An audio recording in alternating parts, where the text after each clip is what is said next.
movimiento de los mercados y sus efectos en el mundo. Café Global con Unai Amenábar. 4:22 de la tarde. Bueno, las perspectivas económicas para Venezuela en este 2026 presentan un escenario de contraste marcado con una ligera desaceleración y el reto de controlar la inflación, mientras organismos como la CEPAL proyectan un crecimiento del 3% impulsado por la actividad petrolera. El Fondo Monetario Internacional mantiene una visión más cautelosa, advirtiendo sobre posibles contracciones debido a problemas estructurales persistentes. Sin embargo, por otra parte, uno percibe en la calle un optimismo, una expectativa muy positiva con lo que va a ser la actividad económica en Venezuela durante los próximos meses. Precisamente para conocer las perspectivas económicas para Venezuela en este 2026, tenemos con nosotros en la línea telefónica a Leonardo Buniac, economista, magíster en Economía Internacional, especialista en finanzas internacionales y consultor en planificación estratégica y calificador de riesgo bancario. Leonardo, gracias por estar con nosotros. Un placer tenerte aquí en Café Global y bueno, muy ansiosos de conocer las expectativas que tienes para la economía venezolana que han podido, digamos, desarrollar en su firma y cuáles son las perspectivas para este año. Bienvenido. Sí, bueno, mira, ante todo, CEPAL, digamos, conoce el mapa del territorio, digamos que aquí conocemos un poco mejor el territorio, ¿no? Ok. Las expectativas que tenemos a nivel de focus económico en Venezuela es que la economía venezolana regresa definitivamente a la senda del crecimiento económico. Uh-huh. Y básicamente producto de una variable clave que es bastante pública en este momento, y es la reactivación de la actividad petrolera. Uh-huh. En un escenario, digamos, bastante conservador.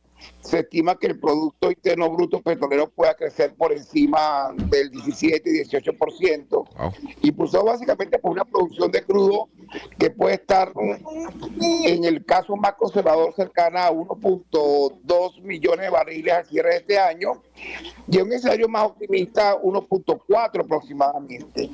Lo que sí es cierto es que el año pasado, en el 2025, los ingresos por exportaciones petroleras más o menos cerraron cercano a los 17.800 millones de dólares, y este año en un escenario, como te decía, conservador, con precios conservadores, podemos estar más cerca de los 24.000 millones aproximadamente. Si la producción llega a 1.4, estamos hablando de no 4.000 millones más, sino 9.000 millones. Uh-huh. Lo que significa que la economía venezolana puede estar contabilizando unos, digamos, 27.000 millones de ingresos aproximadamente. Súmale a eso unos 4.000 y tantos millones por derechos especiales de giro que libera el Fondo Monetario, unos 2.000 millones por ingresos por exportaciones no tradicionales.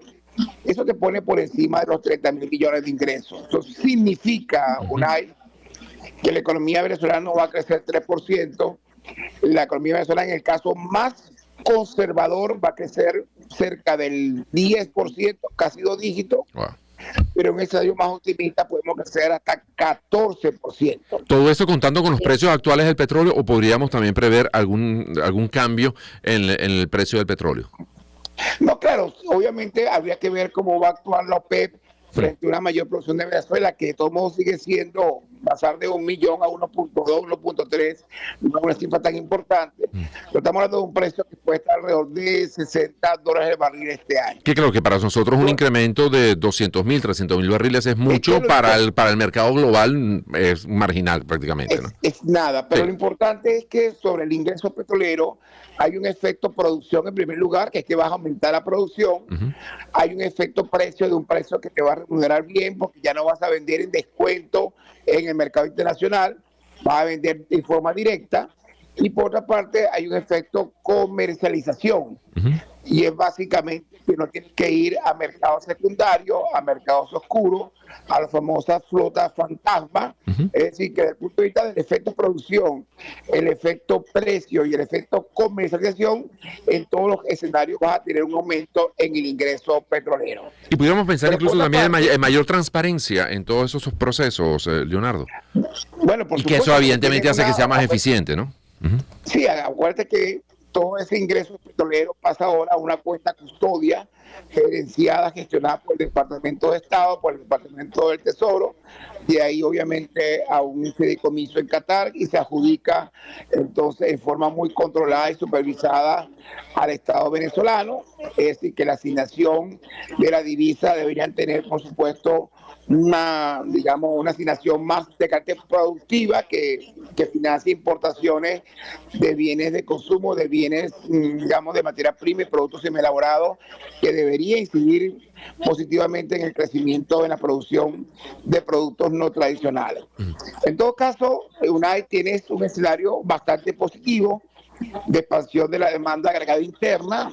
Entendamos eso como el grado de absorción de bienes y servicios por parte de los agentes económicos internos. Te hablo del consumo público, pero del consumo privado. El consumo privado, te comento que en el año 2025 cerró casi en recesión, muy cercano al crecimiento del 0,1%. Okay. Este año te comento que podemos estar por encima del 14% de crecimiento en el consumo, especialmente a partir de la segunda parte del año 2026. O sea, del 0,1 pasamos al 14. Claro, ahí tienes una suerte de rebote estadístico, Claro, porque hay un impacto muy importante en la expansión digamos, de la oferta monetaria de origen fiscal. Y obviamente esto va a impactar muy positivamente un consumo que estaba muy ralentizado en el año 2025 y 2024. Entonces tiene un conjunto de variables, pero hay algo muy importante que son las expectativas racionales de los agentes económicos. Cuando los agentes económicos consideran que las cosas pueden marchar bien, que algunas cosas se comienzan a hacer bien en materia de política económica, que hay esos anuncios tan importantes de inversiones millonarias, cuando hablamos de unas inversiones de 100.000 millones en los próximos 5 años, cuando el gobierno americano anuncia acuerdos energéticos de 500.000 millones para Venezuela, reuniones en el Salón Oval de la Casa Blanca con las mayores empresas petroleras que dicen nos interesa el negocio en Venezuela.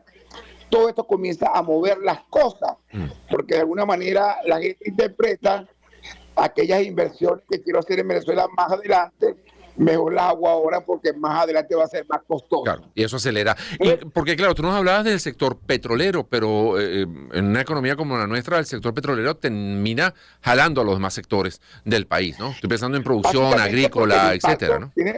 Así es, tiene razón. O sea, hay un impacto directo muy pesado, muy importante en el Producto Interno Petrolero, pero hay unos encadenamientos internos que, como tú lo acabas de comenzar en todo lo que es la cadena de valor, te impacta a otros sectores de la economía venezolana. Por ejemplo, el sector metal mecánico, el sector construcción, construcción de infraestructura y construcción residencial. Se va a ver muy afectado positivamente en aquellas regiones del país vinculadas al sector petrolero. Y hablo de Zulia, hablo de Falcón, hablo del estado Sucre, hablo de Monaga, hablo de Anzoátegui, Barinas. Esas regiones a nivel inmobiliario van a verse muy, pero muy afectadas positivamente. Sí. Entonces, yo siento que no hay razones para ser pesimista en este momento en Venezuela. Hay mucho por hacer, Claro. Pero obviamente, y estamos arrancando apenas la primera parte del año 2026, pero las noticias son muy positivas. La inflación de este año, enero del año pasado, los últimos 12 meses, es una inflación más cercana al 500%. Este año estamos estimando que la inflación, en el peor de los casos, estará cerca de 180. En el peor de los casos. Menos del mitad. Ahora, hay dos, no nos queda mucho tiempo, Leonardo, pero hay dos variables, digamos, que la gente está, de la gente que está muy pendiente. Una, los tiempos. ¿En cuánto tiempo vamos a ver esa mejora económica, digamos, en nuestros bolsillos? Y por otra parte, ¿Qué pasa si hay un cambio en la política de los Estados Unidos? Si en las elecciones de medio tiempo el señor Trump pierde el poder que tiene en el Congreso, o si hay un cambio de gobierno, etcétera. Digamos, ¿qué tan sujeto está todo este proceso a la política interna de los Estados Unidos? Es una gran pregunta que mucha gente se hace. ¿Qué pasa si cambia?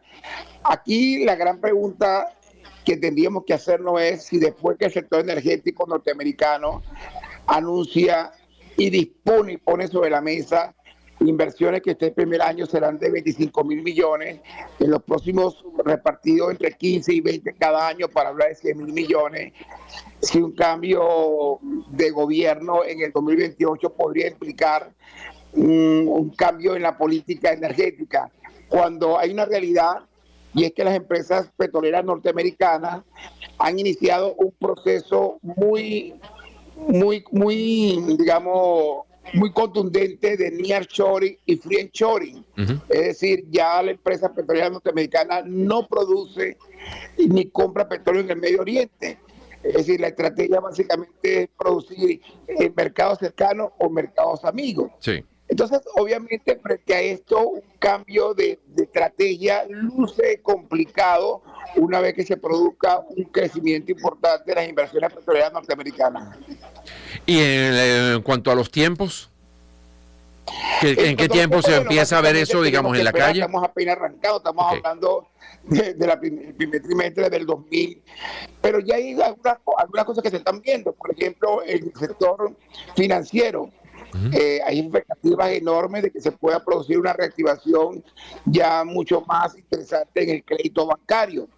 Y ya la banca está revisando el tema, el Banco Central está revisando el tema de la posible reducción del encaje legal, por lo menos un 20%, lo cual liberaría recursos importantes para poder reactivar la economía. Sí.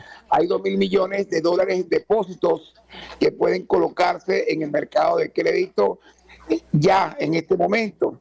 En fin, hay un conjunto de razones para pensar que definitivamente podemos avanzar hacia una suerte de reactivación temprana de la actividad económica en Venezuela. Pues muchísimas gracias, Leonardo Uñac, por habernos dado estas expectativas tan positivas de la economía venezolana para este 2026. Son las 4:34 de la tarde, hablando de fútbol. Acaba de meter gol el Real Madrid, va 2-1, 2 Real Madrid, 1 Benfica, y con esta información nos vamos a la pausa. Ya venimos con más de Café Global.